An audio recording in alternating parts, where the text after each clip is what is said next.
Welcome to Gemstone Tarot, Friday the 22nd of May 2026, in a steely kind of dull day where the sun does threaten to come out now and again, but it's kind of heavy cloud.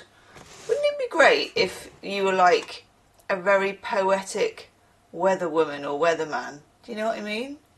It is as dark as Mordor on an autumn eve.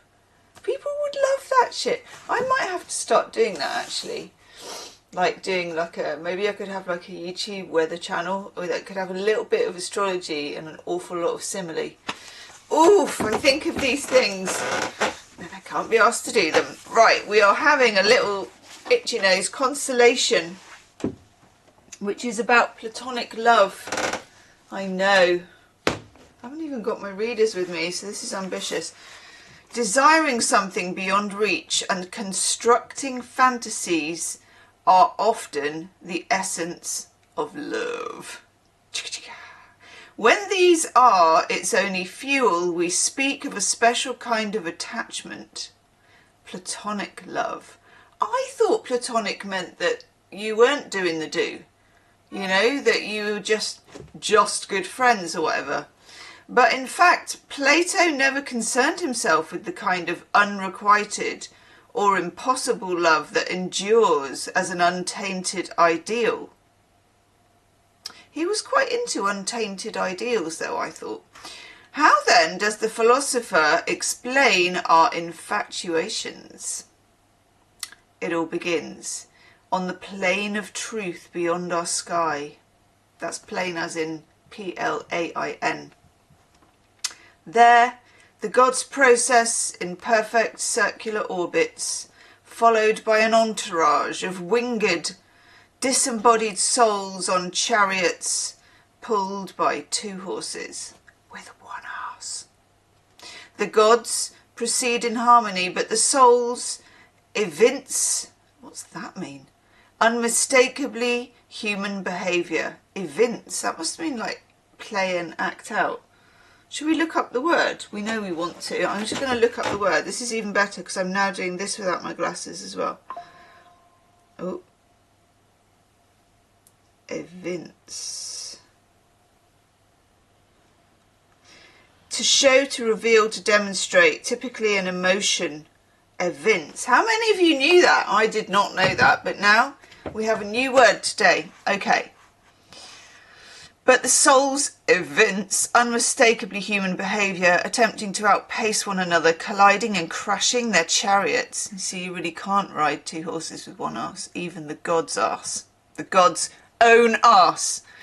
Then a body envelops them and they are born into life as children without memories. One day each person finds someone who dazzles them, reminding them of the radiant world from whence they came. The lover gazes upon this beautifully earthly image, shush phone, shush, and feels a warm force simmering inside, while the soul's stumps itch and its wings strive to grow again. As with the celestial chariot, two steeds tug at the soul. One of these is black and pulls at the reins, propelled by erotic fascination. The other, white and obedient, trembles before the beloved.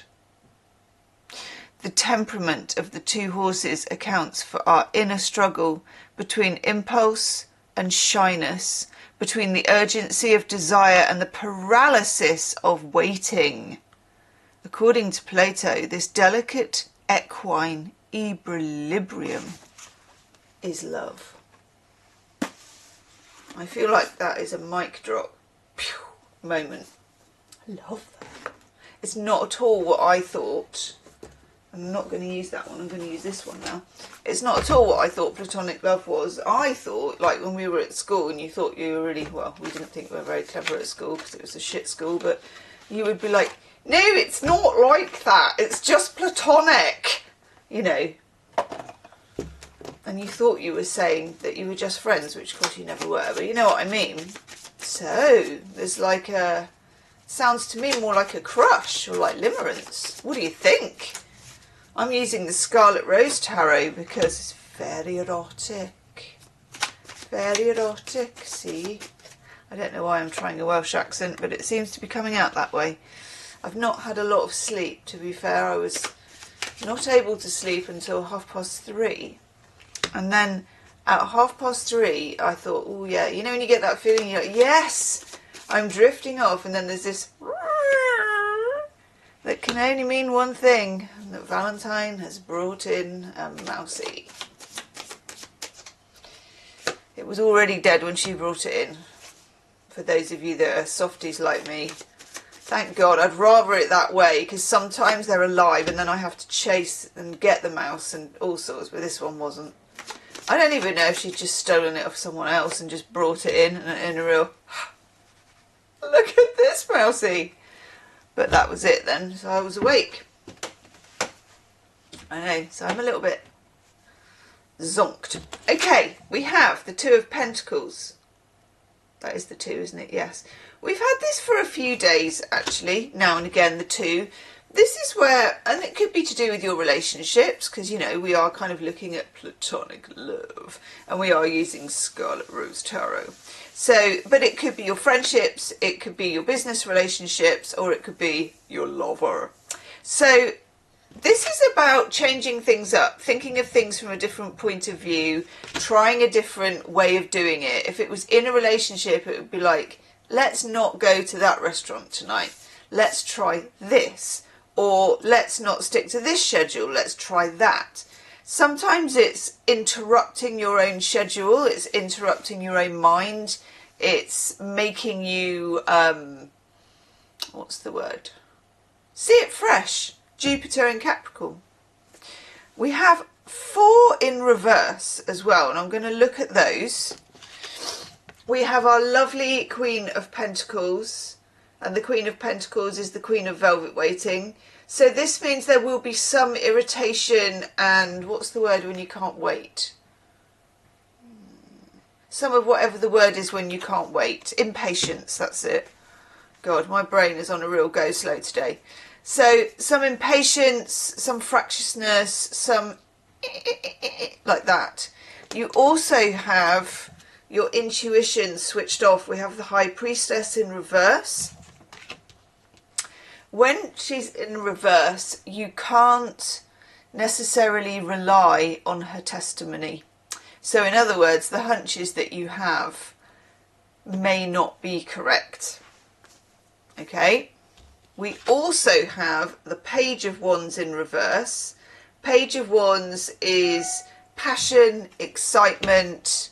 It's, I must do this. I'm not going to think about this. I'm just going to feel the feelings and let the feelings out. And what is it Shakespeare says? Something like composing a sonnet to my lover's ear. You know, that kind of thing. Where you're just a bit obsessed and it's making you a bit trigger happy. Okay? And then lastly, we have the 8 of Wands in reverse, which is not hearing something, not knowing something, that kind of excitement / dread that you get when you've maybe not known whether to text somebody and then you did text somebody and then, you know, either nothing's come back or something that's a whole load of nothing burger has come back. Okay? Now, that's a bit of a pain in the arse, it has to be said. But you also have 2 lovely Destiny Archetype cards. You've got Strength, know yourself. Know yourself wisely. The Oracle at Delphi, where I think the High Priestess used to hang out, had the plaque, know thyself. And I would say also, to thine own self be true. Knowing yourself is not easy because you don't necessarily like all the parts of yourself. But if you try to deny them, that's where this kind of maybe weird limerence thing can come in. Know your standards, know yourself, and don't compromise. And then lastly, and actually very pleased to see this one, to be honest, we have Wheel of Fortune. Nice. I particularly like this Wheel of Fortune, and I don't know why. I think it's partly just the red.